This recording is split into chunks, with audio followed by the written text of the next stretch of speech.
Jesús.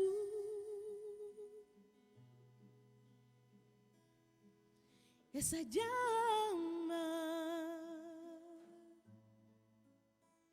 que encendiste en mí. Santiago, como hemos aprendido, hermanos, era un pastor. Él era un clérigo, una persona, un líder de la iglesia en Jerusalén.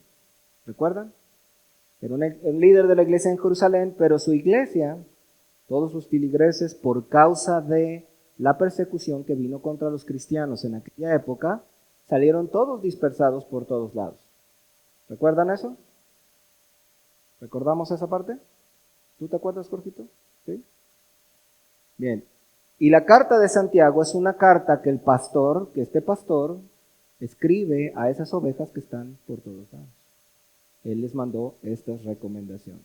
Entonces, ya vamos en este momento en el capítulo 5. Santiago ha estado exhortando ampliamente, pero ya hemos llegado al capítulo 5. Vamos a leer lo que dice la Escritura, en el nombre del Padre, y del Hijo, y del Espíritu Santo. Dice la palabra de Dios en Santiago 5, versículos del 7 al 12. Santiago 5, versículos del 7 al 12. Vamos a ubicarnos ahí, hermanos, con nuestra Biblia. Lo voy a leer en la versión Reina Valera porque creo que es la que más o menos tenemos todo. Ustedes saben que le estábamos siguiendo la versión 2015, pero bueno, para que, como casi no tenemos versiones 2015 entre nosotros, vamos a usar la Reina Valera 60. Santiago 5, versículos del 7 al 12, dice así. ¿Estamos todos ahí? Por tanto, hermanos, tened paciencia hasta la venida del Señor. Mirad cómo el labrador espera el precioso fruto de la tierra, aguardando con paciencia hasta que reciba la lluvia temprana y la tardía. Tened también vosotros paciencia y afirmad vuestros corazones, porque la venida del Señor se acerca. Hermanos,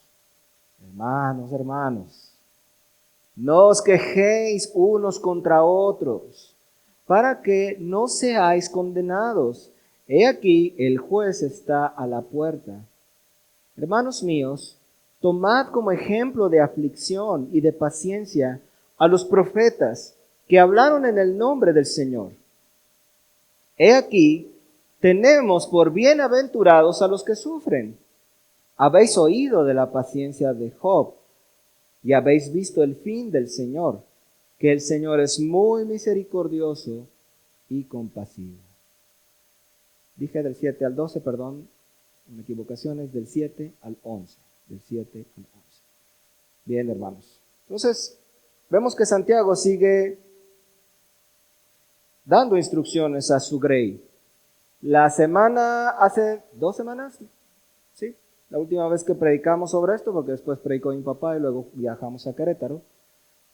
Hablamos sobre la primera parte, la primera sección, los primeros 6 versículos del capítulo 5. ¿Se acuerdan? Y vimos cómo Santiago toma el papel de un profeta, como los profetas del Antiguo Testamento, que escribían sus profecías contra aquellos que oprimían a su pueblo. ¿Se acuerdan? Santiago deja por un momento su papel como pastor, como la persona que está exhortando y aconsejando a su grey, y toma por un momento el papel del profeta que empieza a decirle a la gente, a los ricos que estaban oprimiendo a los pobres, les está diciendo que Dios no se va a quedar con los brazos cruzados. ¿Recuerdan? Versículos del 1 al 6, vimos todo eso. Vamos a leerlo rápidamente para poder tener contexto de esto que estoy diciendo. Santiago hablando contra los ricos en el versículo 1. Vamos ahora, ricos, llorad y aullad por las miserias que os vendrán.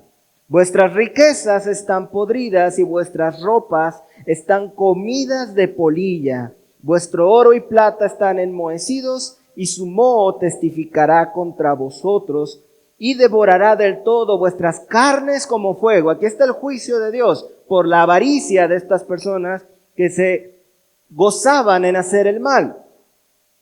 Sus carnes serán destruidas por el fuego. Habéis acumulado tesoros para los días postreros. He aquí, clama el jornal de los obreros que han cosechado vuestras tierras, el cual por engaño no les ha sido pagado por vosotros. Los ricos estaban abusando de estas personas que trabajaban en las tierras de ellos, y al momento de que llegaba el día de la paga no les pagaban, pero ellos sí recibían el fruto de la labor de estas personas. Vimos la semana pasada que muy probablemente, casi seguro, estas personas eran los cristianos a los que Santiago dirige esta carta. ¿Se acuerdan? Ok. Dice, he aquí clama el jornal de los obreros que han cosechado vuestras tierras. Luego dice, y los clamores de los que habían cegado han entrado en los oídos del Señor de los ejércitos. Habéis vivido en deleite sobre la tierra y sido disolutos. Habéis engordado vuestros corazones como en día de matanza. Habéis condenado y dado muerte al justo, y él no os hace resistencia. Entonces vemos la situación difícil en la que los hermanos, en que los cristianos a los que Santiago se dirige aquí, la situación difícil que ellos estaban pasando. Había personas que los estaban oprimiendo, que los estaban haciendo daño. Pero ahora Santiago, en los versículos que vamos a estudiar hoy, deja otra vez su papel de profeta y vuelve a su papel de pastor. Y dice en el versículo 7, por tanto, hermanos, ahora deja de hablarle a esos ricos injustos y se regresa con los que estaban siendo oprimidos. Por tanto, hermanos, tened paciencia. Tengan paciencia. ¿Ok? ¿Se entiende más o menos cómo va el hilo del razonamiento de Santiago? ¿Ok? Entonces, hermanos, vamos a hablar el día de hoy de la paciencia bíblica. La paciencia bíblica. El título de este sermón es La paciencia bíblica. Vamos a orar, hermanos, antes de continuar.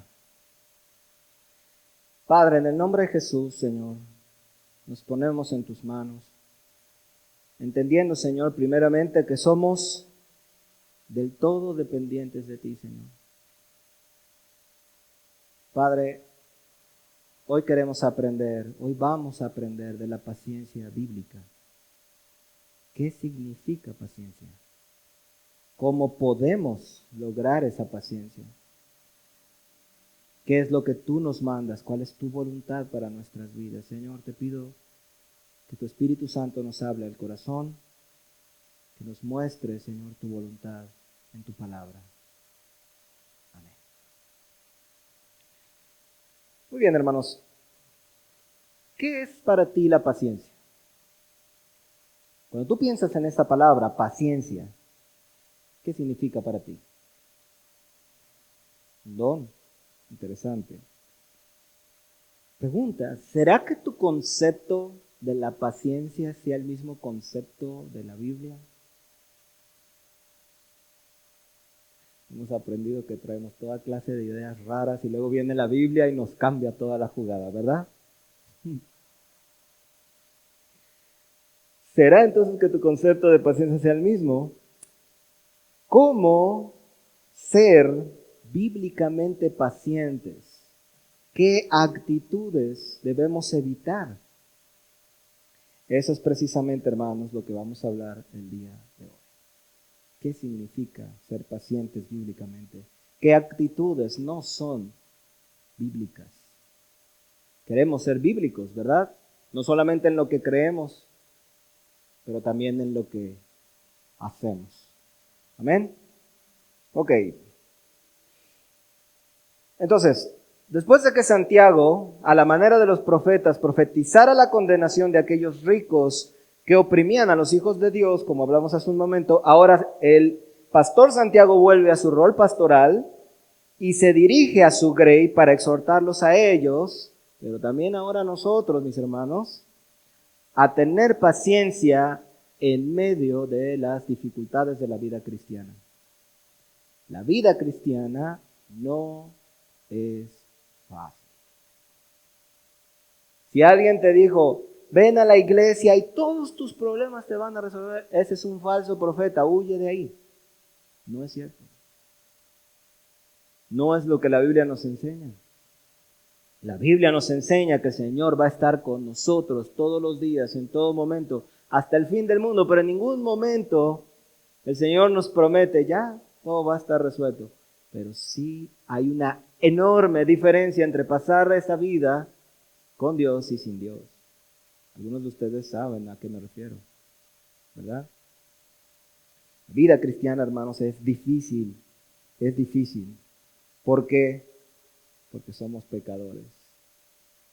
Y la vida que el Señor nos pide es una vida de santidad. Y eso no se nos da muy bien, ¿verdad? Ok.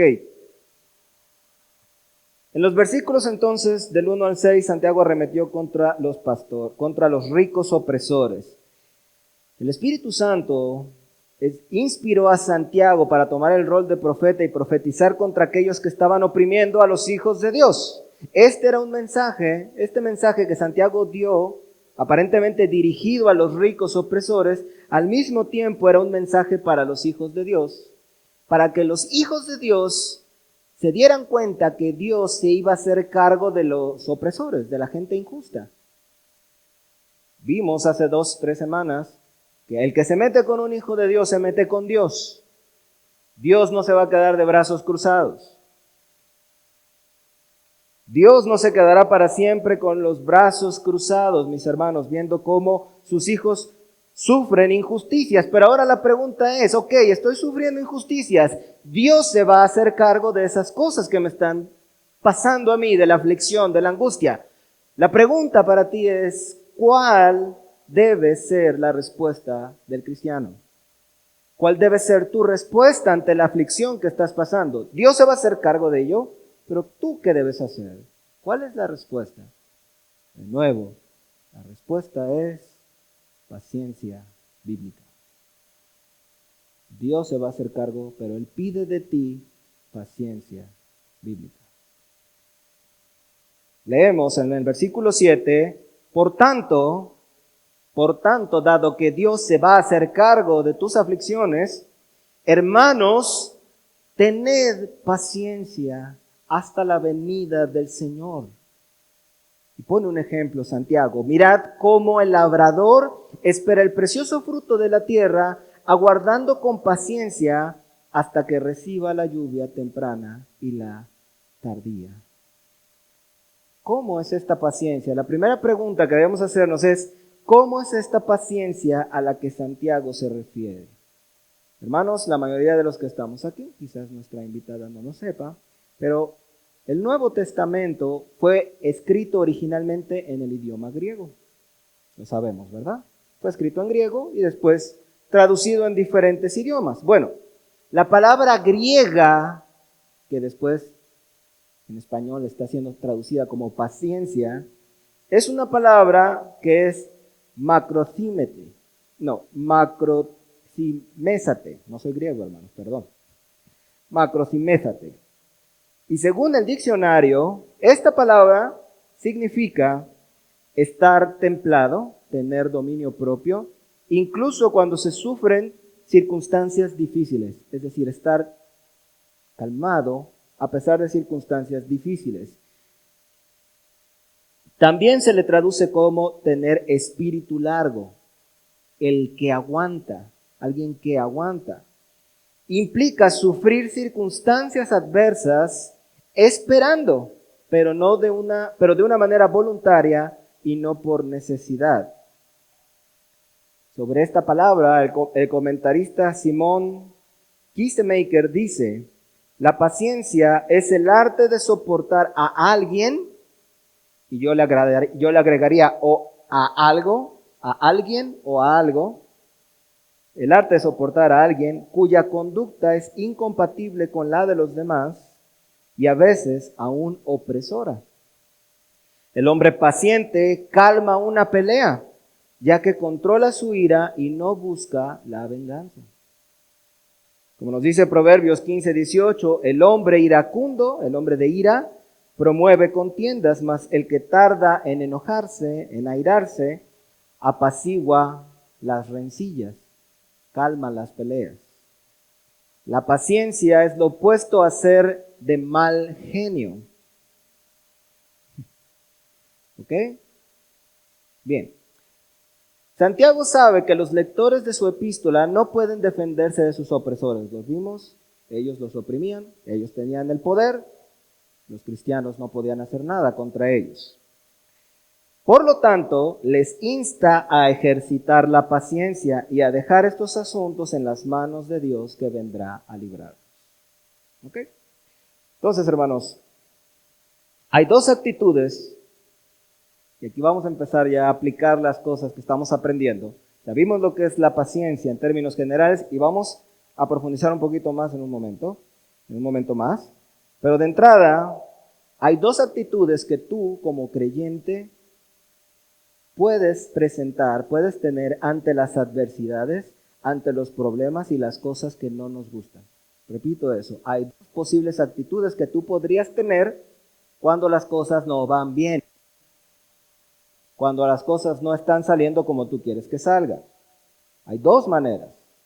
Uno es ponernos malhumorados, casi ni se nos da, ¿verdad?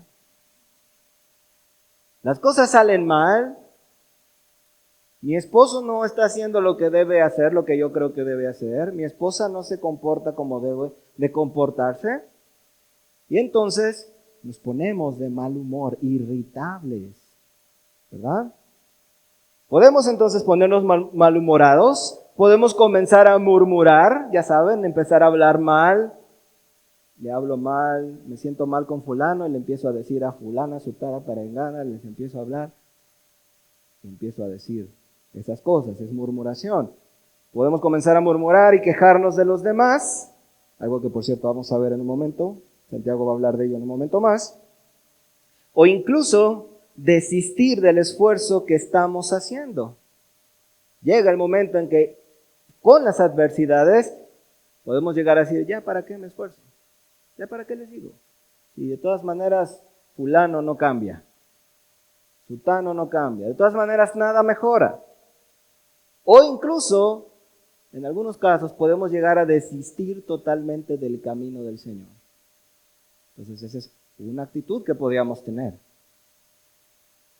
Y la otra, que es la bíblica, que es la paciencia bíblica, es poner nuestra esperanza en la justicia de Dios, recordando que cuando Él venga, porque Él va a venir en su segunda venida, ¿cuántos dicen amén a eso? Todas las cosas se arreglarán. Todas las cosas se arreglarán. Tenemos esa opción de poner nuestra esperanza y perseverar en el camino de Dios, perseverar en lo que Dios nos ha mandado. ¿Cuál creen que sea la actitud que Dios espera de nosotros? Pacientes.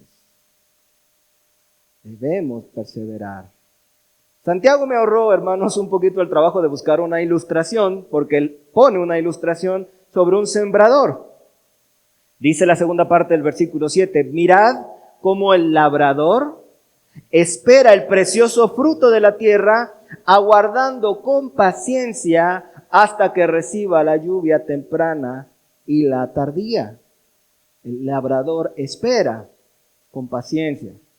Y más o menos de lo que Santiago está tratando de decir aquí, no soy un experto en agricultura, ni mucho menos, pero más o menos lo que entiendo que se hacía en la Palestina de esa época, de la época en la que se escribió esta carta, que fue hace miles de años, es que el sembrador, el labrador, el campesino, iba a la tierra, primero ya saben, tenía que labrar, ¿verdad?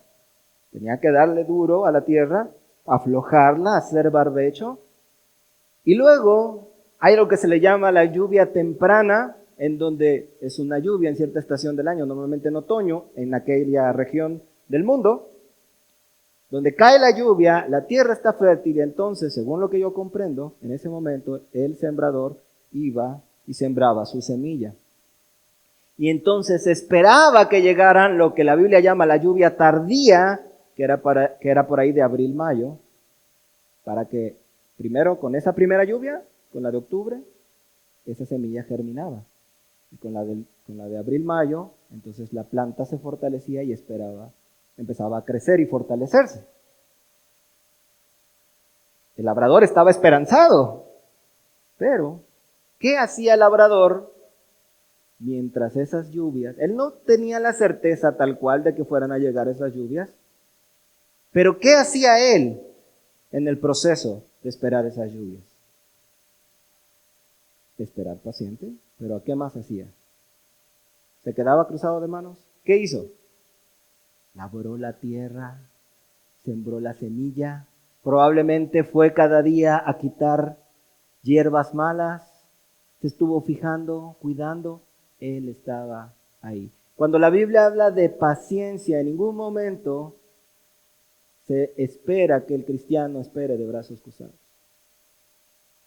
Pues voy a esperar que Dios actúe. Eso no es paciencia bíblica.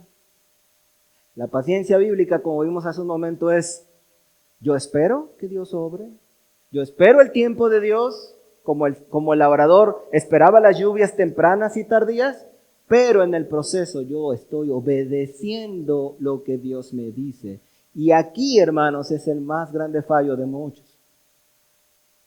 Porque sí es cierto, muchas personas dicen: yo espero en el Señor, pero no hago lo que el Señor me manda. Y entonces, eso no es paciencia bíblica. Entonces, de la misma manera que el sembrador espera, también nos exhorta el Señor en el versículo 8. Dice el versículo 8, así como el sembrador espera, tened también vosotros paciencia y afirmad vuestros corazones. ¿Qué dice? Porque la venida del Señor está cerca. Así que, hermanos, como dije hace un momento, la espera que el Señor nos está llamando no es una espera que se sienta simplemente a esperar que las cosas pasen. Dios nos llama a esperar la llegada del Señor mientras que perseveramos en el camino del Señor. Hermanos, la clave de la palabra paciencia en la Biblia no es esperar, es perseverar. Perseverar. Continúo en lo que el Señor me manda. Todavía no veo los frutos, todavía no llega la lluvia temprana. Continúo. Estoy labrando la tierra, no sé si va a venir la lluvia, pero confío en el Señor. Continúo, persevero. Hay dificultades, persevero. Tengo confianza en el Señor. Hay problemas, sí, pero tengo confianza en el Señor. Y persevero. Lo que tienes que hacer entonces, hermanos, es perseverar en la obediencia al Señor. Con tus hijos, vimos hace un momento, ¿verdad? Con tus hijos debes repetirles las mismas cosas una y otra vez. Les hablas a tus hijos, la primera no entienden, la vez número 100 tampoco entienden, pero tú sigues y sigues hablando la palabra del Señor y sigues dando ejemplo y sigues transformándote a ti mismo por medio de la gracia del Señor. Sigues orando por tus hijos y sigues, porque eso es lo que el Señor te dice que tienes que hacer. Perseveras y esperas que el Señor obre. Amén. ¿Qué es lo que muchas veces nos pasa, hermanos? Vienen las dificultades, me desanimo y dejo de hacer lo que el Señor me dice que tengo que hacer. Así que debes perseverar. ¿Quieres ganar a tu esposo? Hermana, ¿quieres ganarlo para Cristo? Cree en la Escritura y gana a tu esposo por tu conducta casta y respetuosa. ¿Es lo que dice la Biblia? Es lo que dice la Biblia. A veces vienen mujeres diciéndome: hermano, ¿cómo le hago? Es que mira a mi esposo. ¿Qué dice la Biblia, hermana? Bueno, sí, eso ya lo sé. ¿Lo estás haciendo? Pues no va a pasar nada. Pues sí, hermano, sí lo estoy haciendo, pero no pasa nada. Síguelo haciendo. Espera, persevera. Continúa. Tu hijo es inconverso, sigue orando por él, sigue dando ejemplo. Continúa. ¿Se entiende? Debes perseverar. Cree en la Escritura, en el caso de ganar a tu esposo. Cree en la Escritura y gana a tu esposo por tu conducta casta y respetuosa. Pero lo que muchas veces pasa es que tantito no salen las cosas bien y vuelves al matriarcado. Hermana, debes perseverar. ¿Quieres ganar almas para el Señor? Damos gracias a Dios por nuestra invitada. ¿Quieres ganar almas para el Señor? Ora perseverantemente y predica el Evangelio. No desmayes. Es que no me hacen caso, hermano. Sigue predicando. Si este no te hace caso, ve con el otro. Si el día de mañana se abre la oportunidad de volver a predicarle a este, vuelve. Creo que mi hermana varias veces invitó, ¿no? De eso se trata. Persevera, persevera, persevera. No desmayes. ¿Estás sufriendo opresión de tu familia? No en tu familia, sino de tu familia, porque muchas veces eres cristiano y la familia se te va encima. ¿Estás sufriendo opresión de tu familia y amigos porque decidiste seguir a Cristo? No te desalientes. Persevera en el camino del Señor y espérale. Amén. Amén, hermanos. El contexto, hermanos, de este pasaje, en el contexto de este pasaje, cuando habla de la segunda venida de Cristo, dice que debemos esperar su segunda venida, debemos esperar su venida, es lo que dice, ¿no? Vamos a leerlo de nuevo. Por tanto, hermanos, tened paciencia hasta la venida del Señor. Mirad cómo el labrador espera el precioso fruto de la tierra, aguardando con paciencia hasta que reciba la lluvia temprana y la tardía. Tened también vosotros paciencia y afirmad vuestros corazones, porque la venida del Señor se acerca. Obviamente el contexto, lo más probable es que el contexto esté hablando de la segunda venida del Señor, ¿verdad? Sabemos que el Señor vino una vez a este mundo hace más de 2000 años y volverá de nuevo con poder y gran gloria a reinar para siempre. Amén. Debemos esperar la venida del Señor. Pero también puede aplicarse esta venida del Señor en el sentido de la manifestación del Señor. ¿Qué quiero decir? Que incluso aunque Cristo aún no regrese, hermanos, porque no sabemos cuándo Cristo va a volver, eso no significa que no actúe el Señor. Tú sigue perseverando, porque el Señor puede manifestarse en cualquier momento para darte el fin que deseas. Si tú obedeces al Señor, incluso aunque todavía el Señor no venga en su segunda venida, Él puede bendecirte. La palabra de Dios dice que Él honra a los que le honran, ¿verdad? Persevera en el camino del Señor. Y hermano, tú sabes, y aquí no vamos a engañar a nuestra invitada, tú sabes, el camino del Señor es difícil, está lleno de piedras, está lleno de tropiezos, a veces tropiezos por nuestros propios pecados, a veces la gente se burla y muchos etcéteras que yo sé que tú conoces bien. Persevera. Mi mensaje para ti, el mensaje del Señor para ti el día de hoy es: persevera. Ahora bien, hermanos, hay un fenómeno que ocurre y que Santiago y el Espíritu Santo contemplaron aquí. Hay algo que pasa cuando hay dificultades en la vida de los cristianos. Hay algo muy feo que nuestro pecado nos lleva a hacer. Y eso es quejarnos de los otros. Hay creyentes que comienzan a creerse más buenos que otros, hermanos. Hay creyentes que empiezan a decir: mira el hermano, mira el hijo de la hermana, mira fulano, mira sutano. ¿Es la actitud correcta?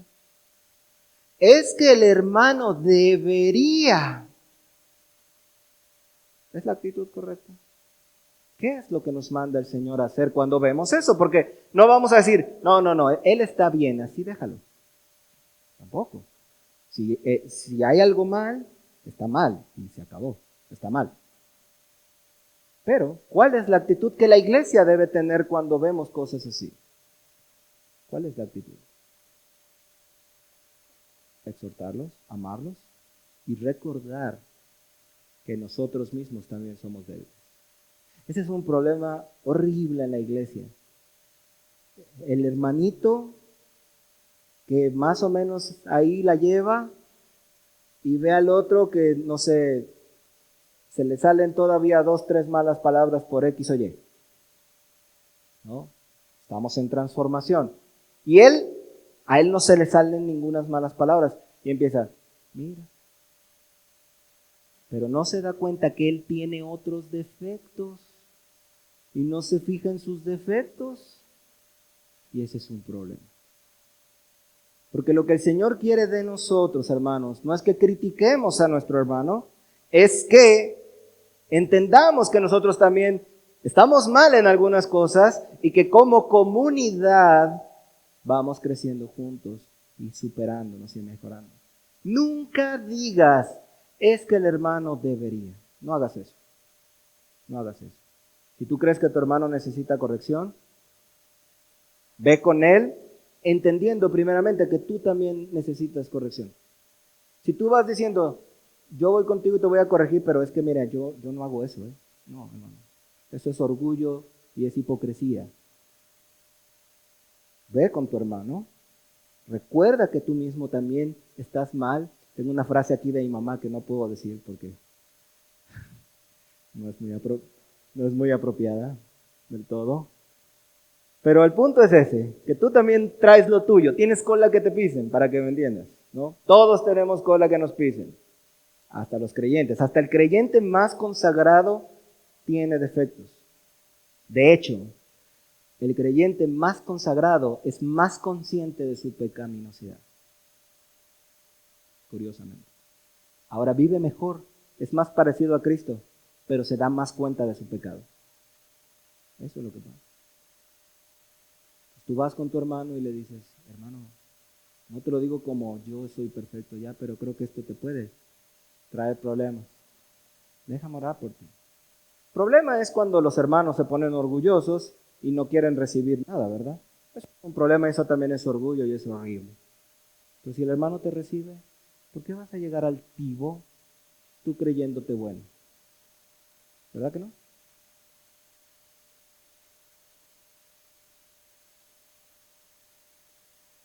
Ok, entonces hay creyentes que se creen más buenos, se vuelven malhumorados por causa de la presión. Cuando viene este fenómeno de las críticas, de las quejas, unos a otros se da mucho cuando viene la opresión, cuando las cosas andan mal.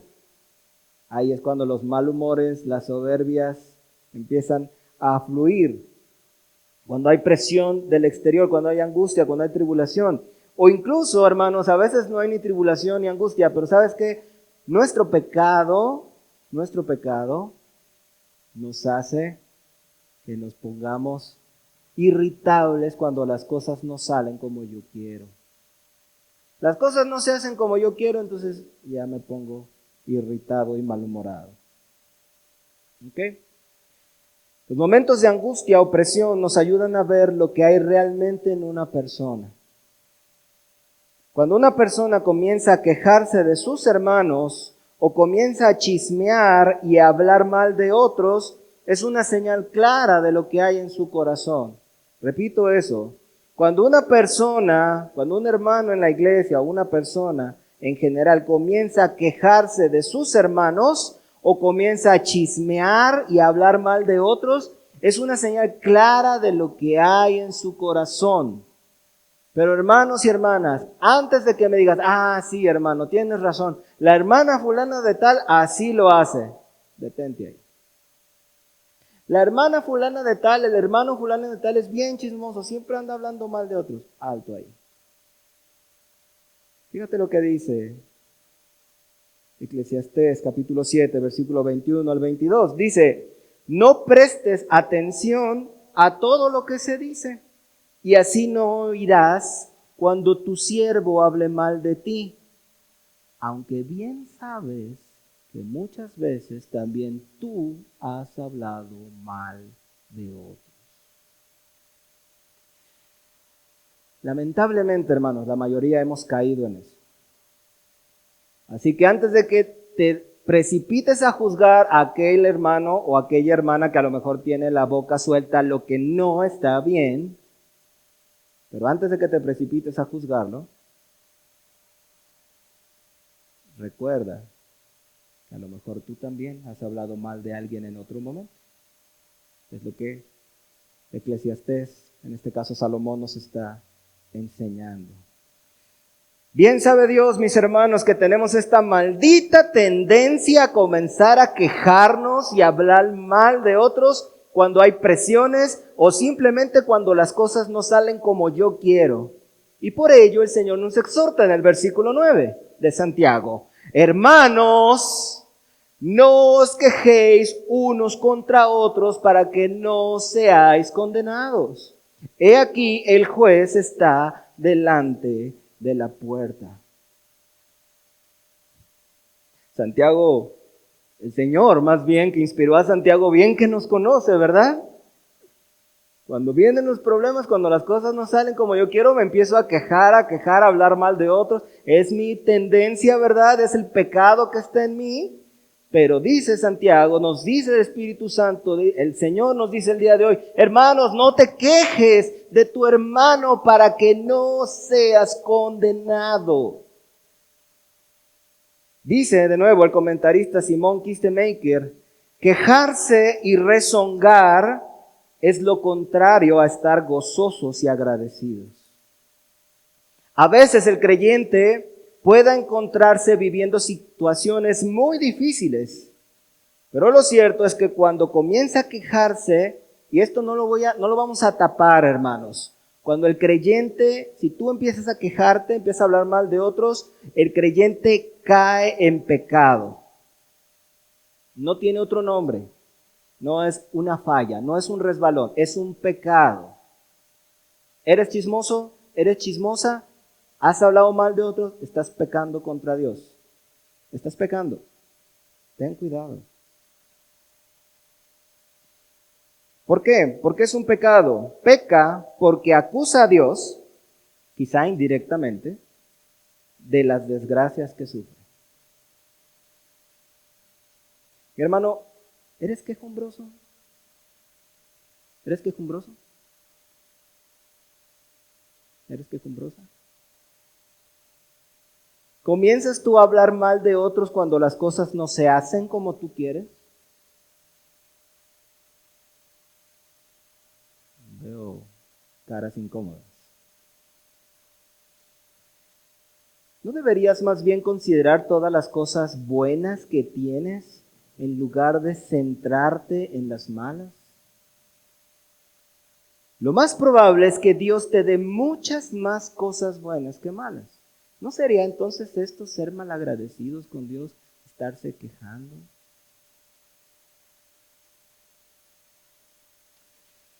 ¿Saben algo, hermanos? Santiago nos dice que también hay juicio para los quejosos, ¿verdad? De la misma manera que podemos tener paciencia y perseverar con la esperanza de que Dios está cerca, vimos hace un momento que podemos perseverar y tener esperanza. Dios está cerca, Dios está aquí cerca. Ese mismo hecho de que Dios esté cerca implica para Santiago que podemos caer en condenación si nos estamos quejando uno contra otros. Es decir, estás sufriendo, perseveras en la fe, Dios está cerca de ti, Dios te está ayudando, pero eres quejumbroso, sabes que Dios también está cerca y puede traer juicio sobre ti si eres un quejumbroso o una quejumbrosa. Hola.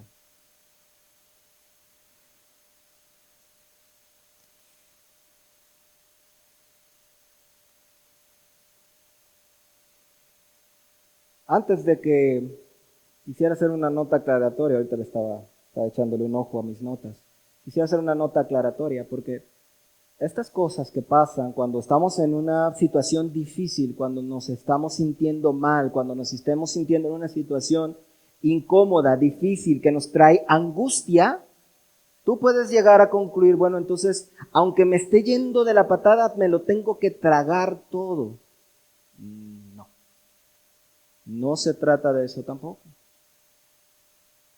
Cuando la Biblia nos enseña que no debemos quejarnos, no nos está diciendo que nos traguemos todos los sentimientos e emociones sin decir absolutamente nada. No se trata de eso, no quejarse.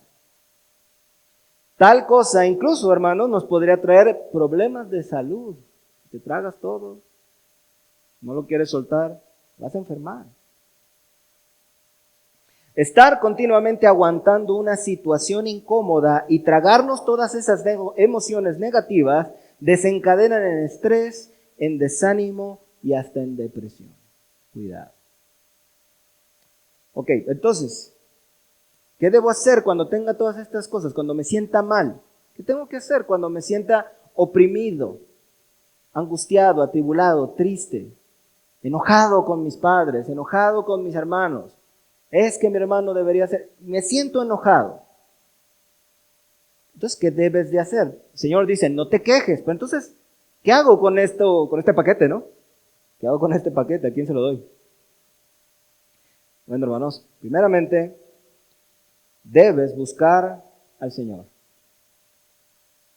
¿Tienes estos sentimientos? ¿Te sientes mal? ¿Te sientes enojado? Derrama tu alma delante del Señor y desahógate con Dios. ¿Tiene sentido? Segundo, si la cosa está muy complicada y los sentimientos están muy difíciles de manejar, debes buscar un consejero maduro y muy importante, y discreto, al que le puedas decir las cosas que te incomodan. Es cosa muy diferente andar regando chismes por todos lados. Estamos hablando de que vas a elegir una persona que sabes que es madura y discreta, que no va a tomar a mal tu comentario y que él mismo no va a estar regando el chisme. A esa persona que tú elijas, le puedes contar lo que sientes, tu frustración. ¿Estás enojado con tus padres? Busca a alguien discreto, maduro, que te pueda aconsejar. Está bien. Eso no es chisme. Eso es bueno, de hecho, es sabio. Tal consejero debe en verdad ser maduro. Debes asegurarte de escoger una persona que realmente sea madura y discreta, porque si no, no lo va a tomar a mal o va a andar también de chismoso. De ser posible, procura hablar con las personas que puedan estarte causando el malestar. La Biblia dice que no debemos aborrecer a nuestro prójimo, sino que razonarás con tu prójimo, ¿verdad? Para tratar de resolver la situación. Entonces, de ser posible, procura hablar con las personas que puedan estarte causando el malestar. Yo te aconsejo que primero hables con el consejero y luego con la persona que te está causando el malestar, porque puedes regar la sopa en grande. No hay nada en la Biblia que nos instruya a aguantarnos. ¿Sí entienden esto? Que nos instruya a aguantarnos en una situación que pudiéramos cambiar. Por ejemplo, si te están tratando mal en tu trabajo y tienes posibilidad de moverte, hazlo. Si te están tratando mal, tienes una situación difícil y puedes cambiarla, hazlo. Si vives en una colonia que es peligrosa para tu familia y puedes mudarte, cámbiate. El Señor no nos dice, tal cual así, si tú no quiere magdalenas el Señor, no quiere mártires prefabricados que estén sufriendo nada más porque sí. El Señor en alguna ocasión, en algún momento, puede hacer que disponga para ti un tiempo en el que vas a estar pasando por un periodo de sufrimiento. Y ese tiempo siempre tiene un principio y tiene un fin. Nunca es para siempre. ¿Se entiende? Y a veces Dios dispone, pero no se trata de que, pues aquí me puso el Señor y tengo la posibilidad perfecta para moverme o cambiar mis circunstancias y, bueno, aquí me dejó el Señor. El caso de los creyentes de los que estamos hablando aquí, no podían cambiar su situación. Los ricos tenían el poder, ellos estaban siendo oprimidos, ellos tenían que entender, en este momento Dios dispuso para mí que así fuese. Y debo estar agradecido y paciente. Así que no se trata de eso. ¿Queda claro? Ok. Entonces, ¿a qué se refiere la Escritura cuando dice que no nos quejemos unos de otros? Primero, a lo que se refiere es tener una actitud de juicio hacia tus semejantes sin considerar tus propias faltas. Lo que ya habíamos visto hace un momento. Eso. Hablar mal de otros cuando las cosas no se hacen como tú quieres. A eso se refiere Santiago. Empezar a hablar mal de otros cuando las cosas no se hacen como tú quieres. Tener una actitud hostil, peleonera hacia las personas. Hablar mal de otros para hacerlos quedar mal. O sea, hablar mal de otros con otras personas. Para hacerlos quedar mal en lugar de hablar directamente con la persona o con un consejero. Cuando te quejas de tu condición actual, también es a lo que Santiago se refiere, y es evidente que es una situación que Dios ha permitido en ese momento para ti. Si claramente ves que Dios ha puesto una situación para ti, no estés quejándote ni murmurando, porque Dios lo ha dispuesto. Si por el momento, hermano, hermana, no puedes cambiar las condiciones adversas de tu situación que tienes, entonces debes aceptarlo y ser agradecido con Dios. Ejemplo, ¿tienes un esposo inconverso? Pues así el Señor ha dispuesto por un tiempo y voy a seguir perseverando en el camino del Señor. Amén. ¿Cómo se ve a alguien, hermanos? Ahora, mi pregunta, o la pregunta que pudiéramos estar haciendo, bueno, ¿y en quién me fijo? ¿Cómo se ve a alguien que está teniendo la actitud correcta en tiempo de tribulación? ¿Tenemos algún modelo a seguir? ¿Hay algo en lo que nos podamos nosotros fijar? Pues sí. Santiago nos habla primeramente del ejemplo que tenemos en los profetas de la antigüedad. Dice el versículo 10. ¿En quién nos fijamos, hermanos, para saber quién es nuestro ejemplo de aflicción y paciencia? Dice Santiago en el versículo 10, hermanos míos, tomad como ejemplo de aflicción y de paciencia a los profetas que hablaron en el nombre del Señor. He aquí tenemos por bienaventurados a los que sufren. Hermanos, el Señor nos muestra cómo se ve a alguien que es ejemplo de aflicción y paciencia. Él nos habla de los profetas que perseveraron a pesar de las dificultades. Y voy a leerles algo en Hebreos capítulo 11, versículo 32 al 38. Dice el autor de Hebreos, ¿qué más voy a decir? Me faltaría tiempo para hablar de Gedeón, Barak, Sansón, Jefté, David, Samuel y los profetas, los cuales por la fe conquistaron reinos, hicieron justicia y alcanzaron lo prometido, cerraron bocas de leones, apaciguaron la furia de las llamas y escaparon del filo de la espada. Sacaron fuerzas de la flaqueza, se mostraron valientes en la guerra y pusieron en fuga a ejércitos extranjeros. Hubo mujeres que por la resurrección recobraron a sus muertos. Otros, en cambio, no a todos les fue tan bien, dice, otros, en cambio, fueron muertos a golpes, pues para alcanzar una mejor resurrección, no aceptaron que los pusieran en libertad.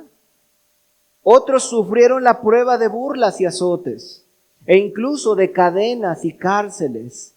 Fueron apedreados, aserrados por la mitad,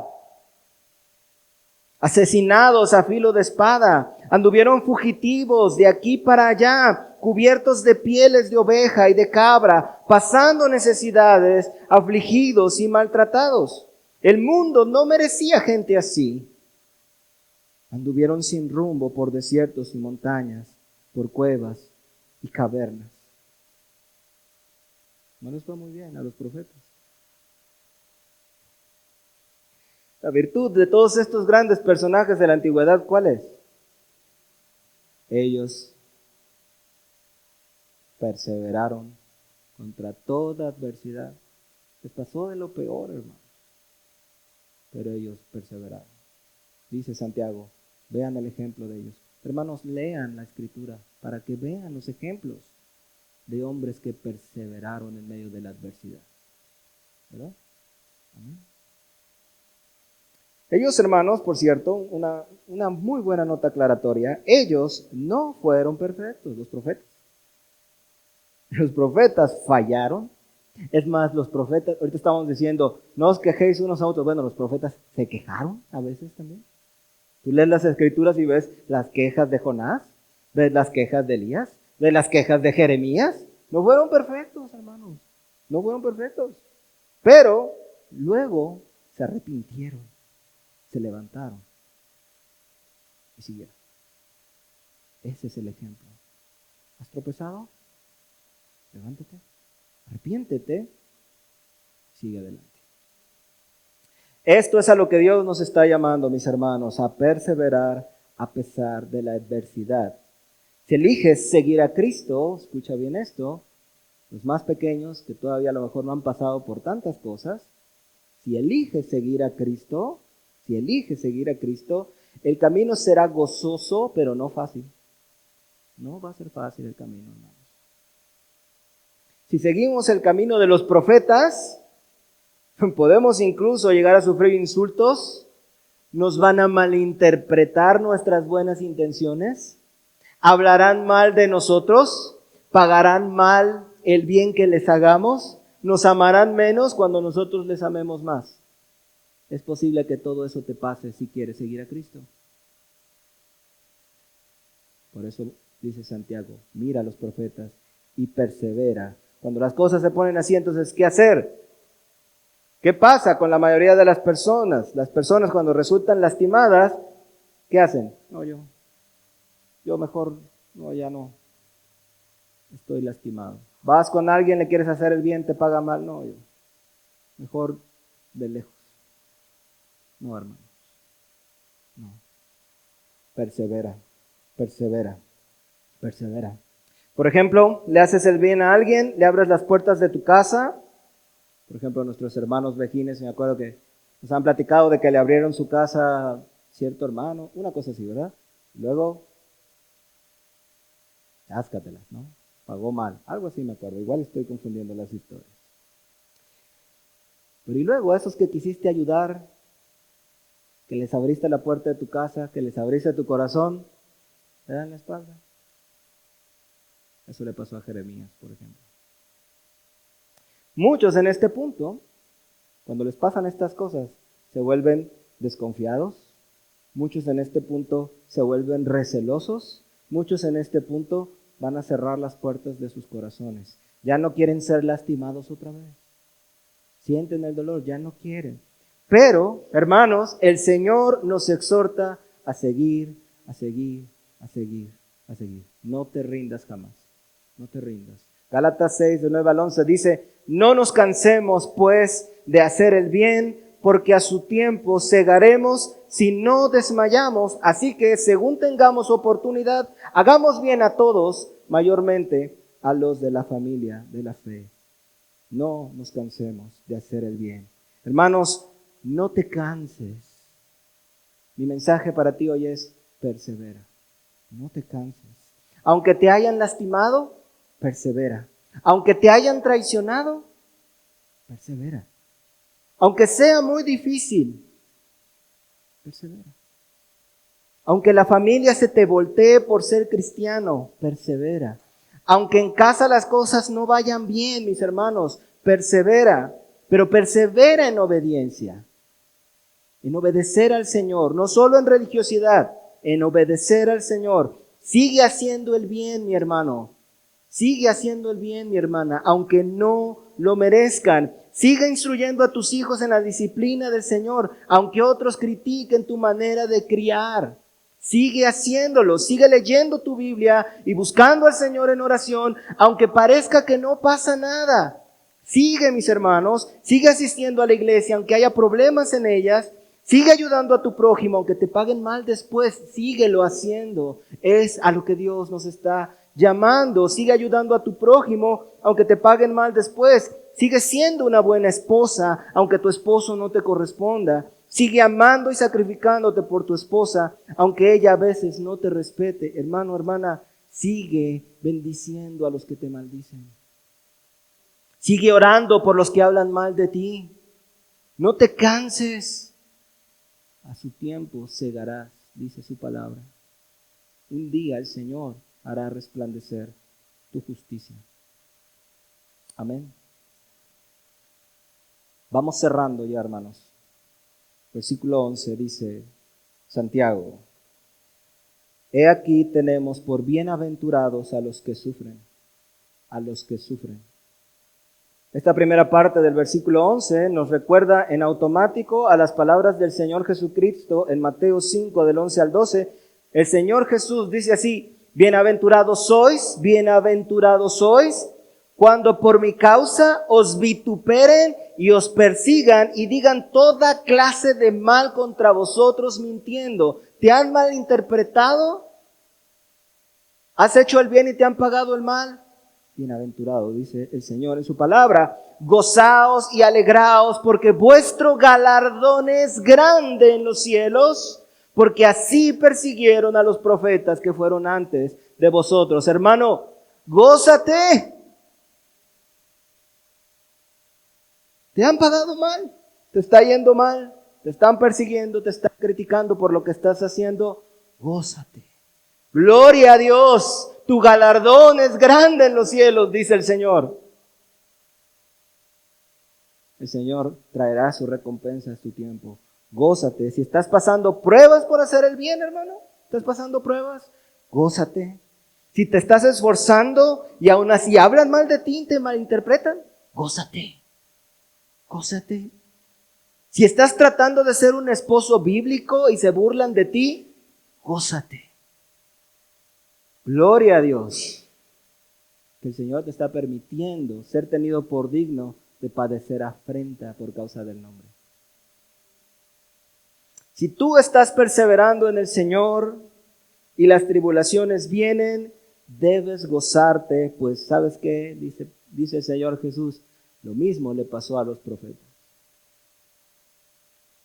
El Señor te está comparando con los profetas. Gózate, hermanos, porque ellos también recibieron un gran galardón y tú vas a recibir un gran galardón. Gloria a Dios por eso. Cerramos con un último ejemplo que el Señor trae a nuestra memoria, hermanos. El caso de Job. Dice Santiago: habéis oído de la paciencia de Job y habéis visto el fin del Señor. Hermanos, creo yo que la mayoría de nosotros conocemos la historia de Job. ¿Conocen la historia de Job? Job es un personaje en la Biblia, algunos de ustedes lo saben, un personaje en la Biblia al que cuenta la historia bíblica que en términos generales el diablo vino con Dios y le dijo el diablo a Dios: Job te adora, pero no es de embalde. Ve cómo lo tienes, eres rico, tiene hijos, está muy bien.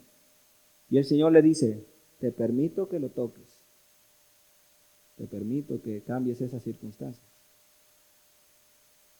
Y vinieron una serie de calamidades para Job. Todos sus hijos murieron de un momento a otro.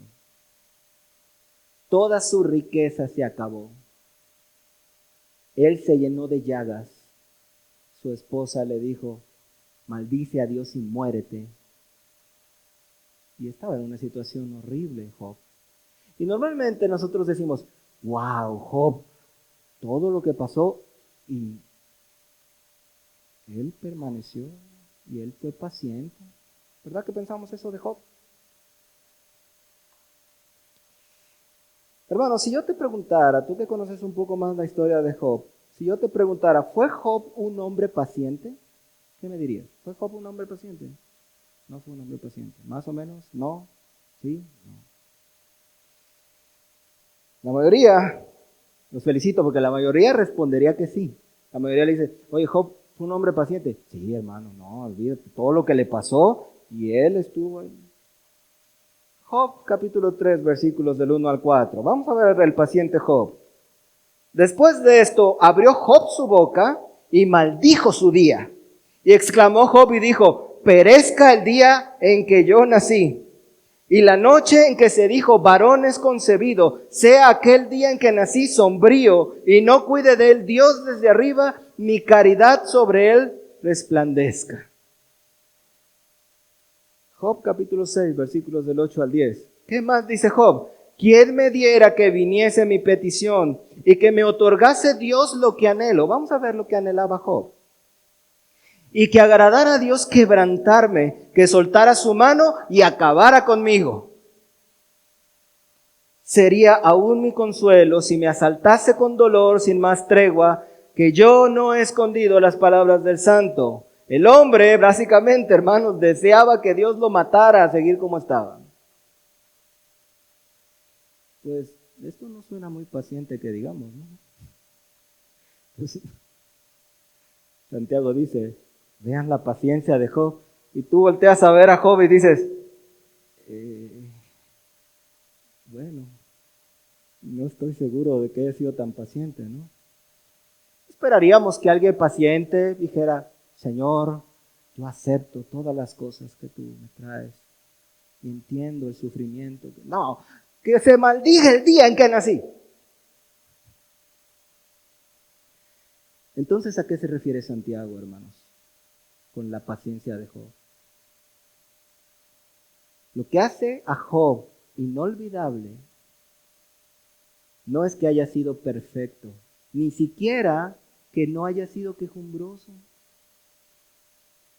Lo que hace que la fe de Job sea un gran ejemplo, ¿sabes qué es? Es que Job perseveró. Deseo que mi día se apague. Deseo la muerte, pero sigo al Señor, sigo al Señor. Me estoy quejando, pero sigo al Señor, sigo al Señor. En una parte, Job dijo, aunque el Señor me matara con todo, yo seguiré al Señor. Esa fe, esa fe.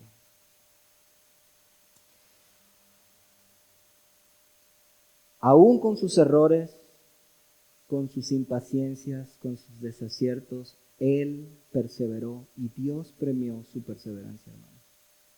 Al final vemos que a pesar de todos los problemas y decepciones que pueden venir en la vida cristiana, cierra Santiago diciendo, en el versículo 11, el Señor es muy misericordioso y compasivo. Es verdad, hermanos, que Dios algunas veces permitirá muchas decepciones en tu vida, muchos sinsabores, muchas tribulaciones, muchos problemas. Incluso permitirá por un tiempo que algunos puedan oprimirnos y lastimarnos. Y Él lo hace para probar nuestra fe.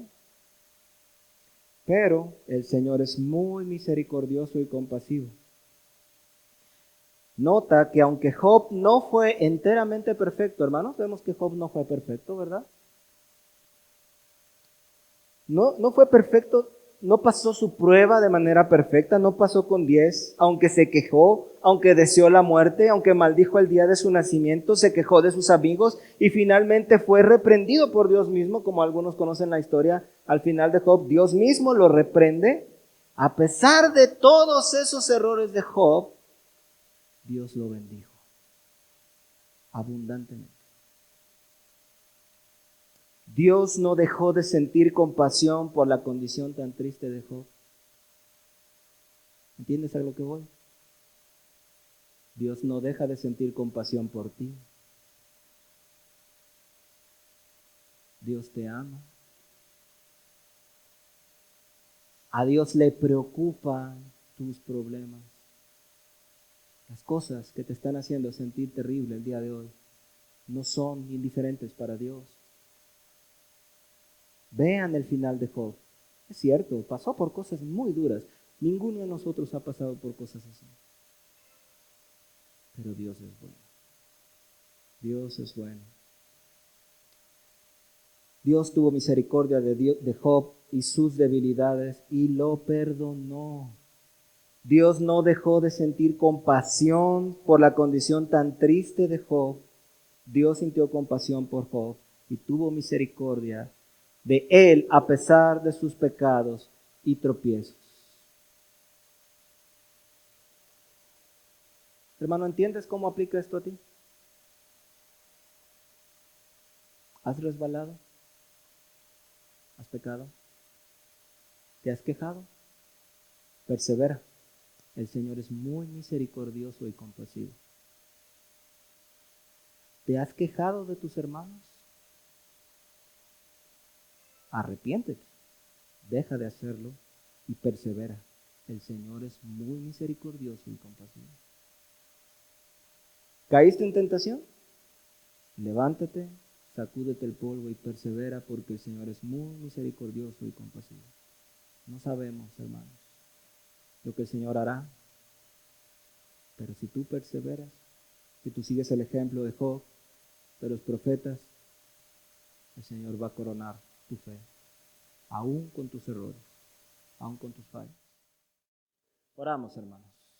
Padre, gracias, Señor, en el nombre de Jesús, por este mensaje, por tu palabra en este día. Ha sido un refrigerio hermoso, Señor. Gracias. Gracias por hablarnos al corazón. Gracias por corregirnos, Señor. Ayúdanos a no quejarnos, Padre mío. Ayúdanos a no quejarnos, a no estar hablando mal de nuestros hermanos, Señor. A tener compasión, Señor, como tú tienes compasión de nosotros. Padre, ayúdanos a perseverar en este camino que a veces es difícil, pero que sabemos que vamos de tu mano. En el nombre de Jesús.